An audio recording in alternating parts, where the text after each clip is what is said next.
Tell us about your collaborations with AEF Productions and the whole hip hop versus rock movement. Yeah, so that shit was real dope to be a part of that as well. You know what I mean? Shout out to Soul and Music. Shout out to AEF Productions. It's good homies. All else fails. Really, how that came about was me and my brother Capital I Man from the Mexicans. It was his birthday. And this is how kind of this, I'm taking you guys a little bit deeper, but it was his birthday. He goes, hey, come out. You know what I mean? Let's fucking rock. Come out, rock a set with me. So, cool. Come to find out, the promoter at that time was Martin from AEF Productions.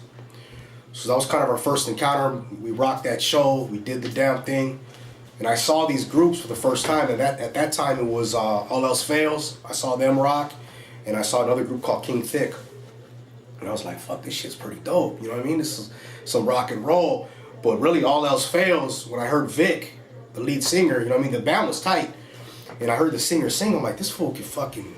He could blow kind of like, he has like a Sublime, Incubus type. I mean, not to pigeonhole him or put him anywhere, but I was like, he sounds like this, but yeah, he's doing that Pantera screaming shit. I was like, that shit's fucking heavy. I need him on a record. So at that time, I was working on the international project. And that's pretty much was the birth of that. I was just like, look, you know what I mean? He knew who I was, and you know what I'm saying? Was like, hey, I'm fucking down. So we came in here. Jumped in the lab. I'll never forget. We were right here. We literally wrote the song on spot, a song called Reflections for my album. And that kind of, you know what I mean, just the vibe we got from doing that first record was so dope that we're like, they, you know what I mean, they reached back to me when they were doing the All Else Fails album. And, you know what I mean, I was honored to be the only feature on the fucking album, you know what I'm saying, for a rock band at Long Beach. And we did a song called Plan of Attack for their album. But really with the hip hop versus rock, what was real dope about that shit is it's never really been done before. And to the degree that they did it, you know what I'm saying? Like when we first did it, it was dope. You know what I mean? The first one I did shit, I think I did all of them except one. But the first one was homegrown, it was organic. By the time the second, third one hit, I think they did the fourth one, like it was just, next thing you know, it's fucking Rakim and you know what I mean? Some of these just big name groups, like what the big name artists, like what the fuck? Look where this shit went. You know what I mean? So it was dope to be part of it from the initiation. You know what I'm saying? And still to be considered when they do another one. You know, we just rocked the last one, which was real dope as well. You know what I mean? And shout out to groups like Enemy Rifa, you know, Disciples of the Sick, you know, myself, Longevity, Capital I Man, All Else Fails, and all the bands and people that have been down with it. You know what I'm saying? Since the core when it first started. That's a trick, because when I was listening to their album, you know, doing my research for you, and I was like, dude, this seems like it's way out of the whole hip-hop foundation, you know what I'm saying? Like, I threw it on, I expected to hear, like, a melody, you know, something cool, and I just hear Homeboy, like, waving on the mic. I was like, what the fuck? I lowered down the stereo, because it was just like, blah. Right. And I was like, dude, like, you really have to be open-minded to make these moves. And like you said, from the birth of it, from the inception to where it's at now, right, it's just gone, the level of it has gone way bigger. You know what I'm saying? Yeah. Do you think you'll ever, well, I'm not saying if you ever, but do you think there's any other project that can compare that you would be involved with? I've already, you know what I'm saying, I'll put it out there, like, I don't think it's moving forward only because we're kind of both in different places. But even me and I-Man were at a point where we were about to start a fucking band. And it was to the point where, you know what I mean, the drummer from AEF, Richard, drum rap, was about to join. We were going to get Mike Long, which was from I-Man's original group, Capital I, and we were already looking for a guitar player. Like, that shit was already in motion, like, to the point where, you know, drum rap, I'm hitting him up, he's hitting me up, but, you know, I-Man got picked up, and Duke, you know what I'm saying, put him on the Gods of Chaos album with Block McLeod, so he started doing that. I started working heavy with the realism, so it just kind of went, you know what I mean? So in the back of my mind, to this date, I've never done a side project. And that's another crazy thing about history with me, is a lot of artists, you know, take example, our brother Paz, like he's done a few different side projects with different people, even under different titles and different names, you know what I mean? Like, I've never done it. So for me, if I were to do something right now, I really don't see me joining a group.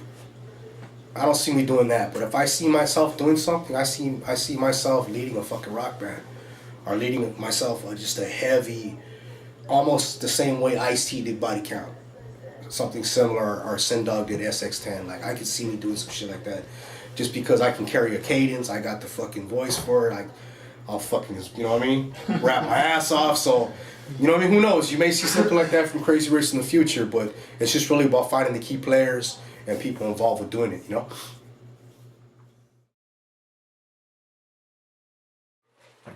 I mean, damn, Krazy. Thanks for giving us the time to sit here with you and listening to everything. You know, it was honestly an honor looking you up and just seeing how you map everything. You know what I'm saying? Like, everybody has a way to do things, Right. and but some are more strategical than others, and just the moves that you have made.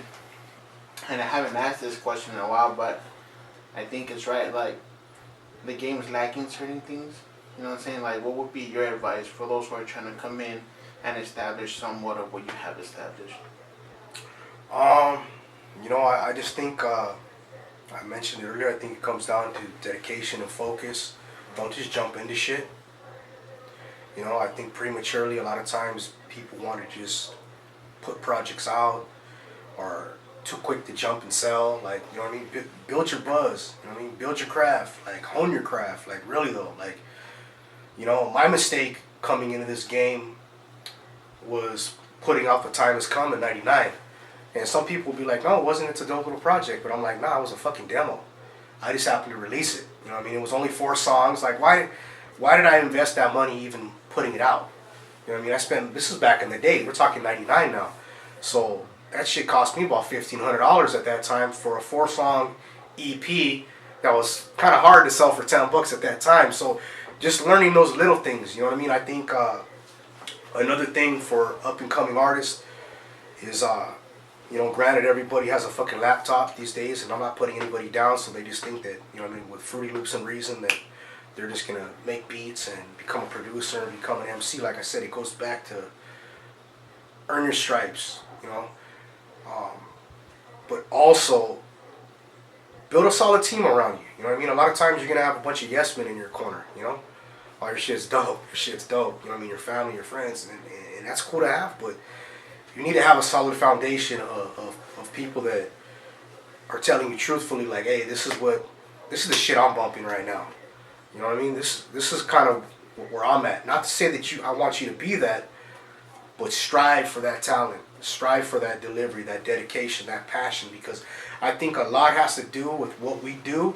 When you keep going and you keep going and you're putting out release after release after release, if it was for the money, I would have stopped a long fucking time ago. Because I don't make that much bread doing this, just keep it real. But it's the passion. You know what I'm saying? The day I stop making records, I'm gonna stop doing it. But I feel like I'm still 21 again.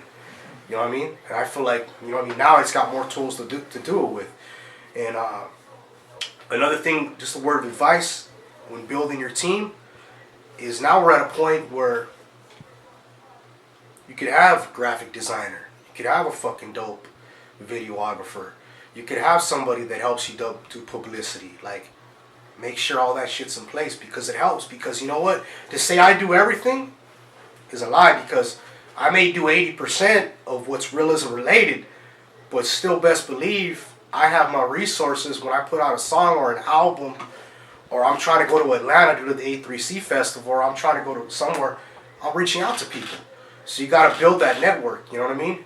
And be a man of your word, you know what I'm saying? That's why my new album's called Mark My Words. My name is Mark, but if you say you're going to do something in this business, fucking do it. You know, if you say you're going to do a show, do it. Show up. Support, rep, you know what I mean? And I think that has a lot to do with it, is through the longevity of my career, I've pretty much been a fucking honorable guy. You know what I mean? Like, I've pretty much, who I say I am, you know? And I think a lot of times with artists coming new into the game is they think because they have a video on YouTube and it has 10,000 views, then all of a sudden that makes them the fucking shit. Don't be so cocky, you know what I mean? Like, you know what I mean? You ain't even been out of the state yet. Yeah, granted you have some, you know, you got some views, but fuck, those could be paid for. Who knows? Like, all that shit is relevant these days, you know what I mean? So without taking anybody's shine away from it, I think really it comes back to you, being hungry, stay passionate, hone your fucking craft, build your network, everything else will follow. Thanks for the wise word. No doubt. And shout out to Steelo Magazine, man. www.steelomagazine.com, the bomb, right? That's right. That's what it is. Your boy Krazy Race, you know what I mean? It's official. Give me a little bit of an outro. I want to shout out the camp. Big ups to my compadre Joker out there in Hawaii. Much love, homeboy. You know what I mean? My right hand man in the crime scene. You know what I'm saying? My brother MVP. Shout out to you. You know what I mean? All the camp, the whole fucking realism camp. Illicit Dialect, Thief Sicario, Mess 1, El Especialista, my son Little Race. You know what I mean? And pretty much all the people that hold us down since day one. You know what I mean? Newbies, the OBs, the whole fucking realism fam, Krazy Race movement. I appreciate each and every one of you for holding me down throughout the years, man. That's real.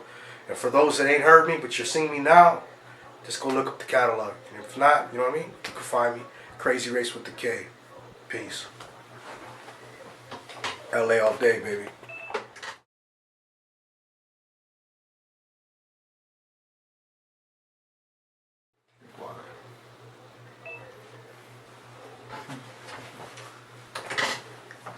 I can do that shit. It ain't all that serious, guys. We do fuck around. Don't take life so seriously.